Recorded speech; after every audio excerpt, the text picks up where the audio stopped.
Yo, what's cracking everyone? Eric Ship 111 here. So as most of you are aware by now, back in early January of 2023, a handful of employees left Playground Games, including creative director Mike Brown, to start their own independent gaming studio known as Maverick Games. Now, when this news broke, initially I was quite shocked because throughout the life of Horizon 4 and the launch of Horizon 5, we would often see Mike Brown and some of the other key ex-Playground game developers showcasing their Horizon game or upcoming monthly series on the Let's Go or Forza monthly livestream.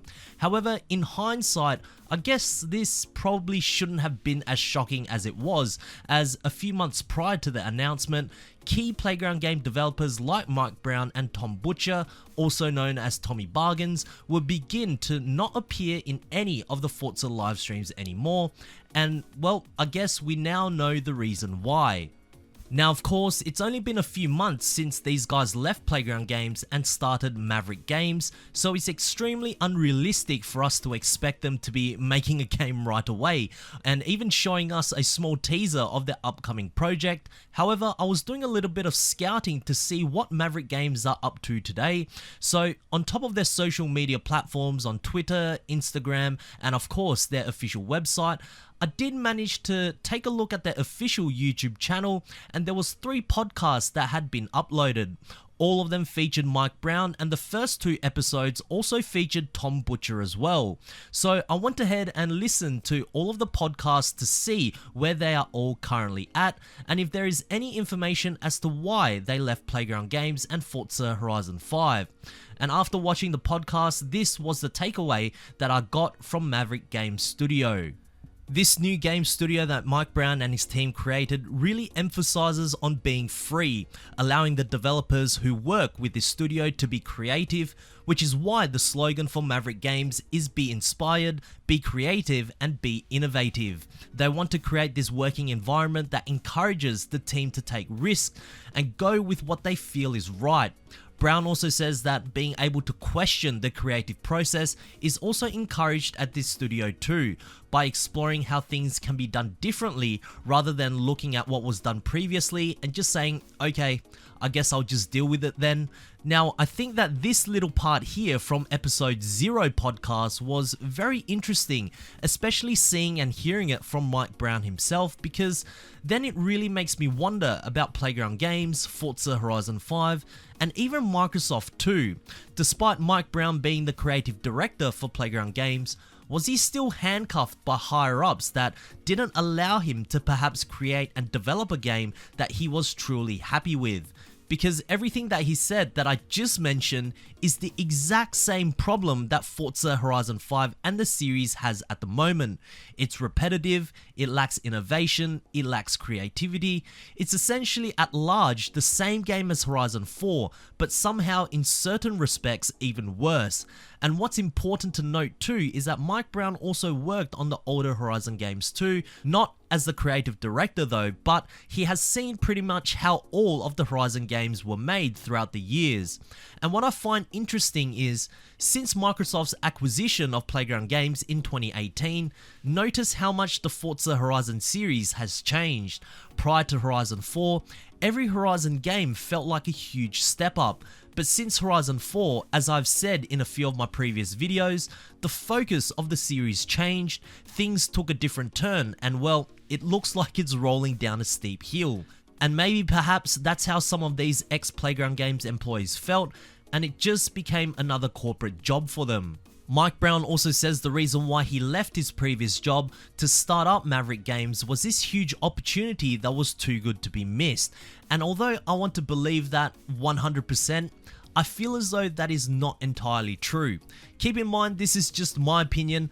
I can see, based on how Forza Horizon 5 is, I don't think this was the true vision that Mike Brown probably had for the game, and maybe perhaps he was one of the few developers that really wanted to listen to the community and went to the higher ups like Microsoft or whoever is in charge that we do not know about and say, hey look, We think Horizon 5 would be a better game if it was done this way, and the response in which he did vaguely elaborate to in his podcast was that they would just come back with an arbitrary reason or an expired one-off reason that existed in 2016 and no longer exists anymore. And maybe for him that was it. Every month Horizon 5 is just coming out with very mediocre content update. He probably saw the development for Expansion 2 as well and said to himself, why am I creating the same thing all the time?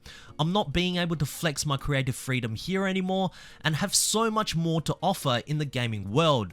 So as much as this was an opportunity that was too good to be missed, I would also imagine it was an environment that he and a few other employees no longer wanted to be around. For me, I can most certainly empathize with Mike Brown's situation. I have a master's in architecture, and much like being a game developer or designer, there's a lot of creativity that can be explored. I had this dream of designing some of the coolest buildings and houses ever, and when I went to the real world, although I never worked at a proper firm, it was nothing like how it was when I studied architecture. You are bounded to many external restrictions, and ultimately, I just wasn't happy, and that's why I left architecture with no real backup options, and it really was a huge risk for me.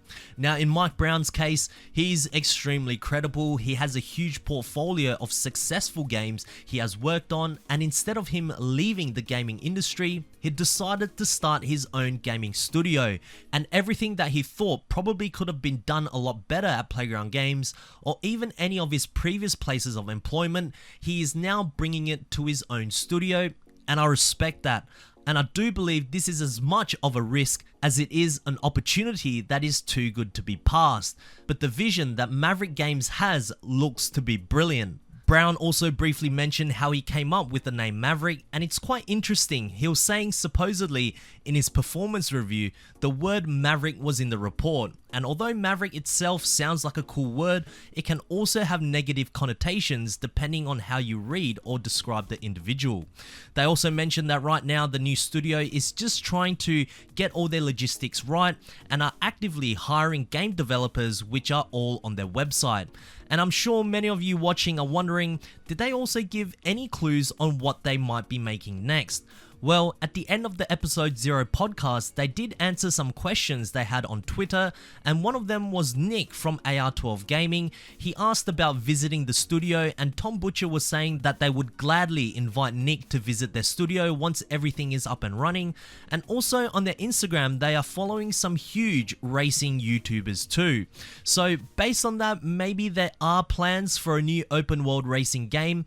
But here is the downside. Mike Brown also stated in an interview that he is more of an open world person more than a driving person. So I don't know what the future holds for these guys. I wish them all the success in the world. I hope this vision of letting the developers be inspired, creative and innovative doesn't ever get lost as time goes on, and whatever games they make, I'll be sure to check it out. So good luck to Maverick Games, and it was just a good insight to the new gaming studio. Anyways, share us your thoughts as to why you think some of the guys left at Playground Games to start their own gaming studio. Share us your opinions down in the comment section below. I do read them. But anyways, if you guys did enjoy this video, please be sure to smash the thumbs up button as it really does help me out. And of course, if you guys would like to see more Forza Horizon content, be sure to subscribe, and I hope to see you guys in the next video. Peace.